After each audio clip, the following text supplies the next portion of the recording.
İqlim dəyişikliyinə səbəb olan amil isə ekoloji çirklənmədir.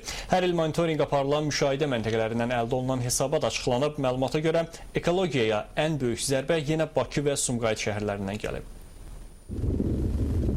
Bugün atmosferin çirklənməsinin 30%-ni məişət tullantıları və tikinti sektoru təşkil edirsə, yerdə qalan 70%-i avtomobillərin payına düşür.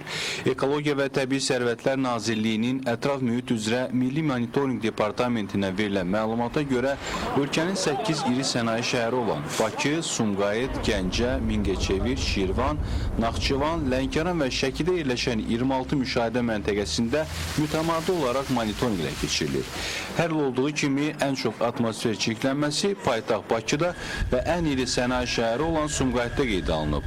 Bugün avtomobillərin ekologiyanı zərərli qazlarla korlamasının qarşısını almaq üçün ölkəmizdə Avro 4 standartı tətbiq edilir ki, bu standartların tələblərinə cavab verməyən maşınların ölkəyə idxalına icazə verilmir.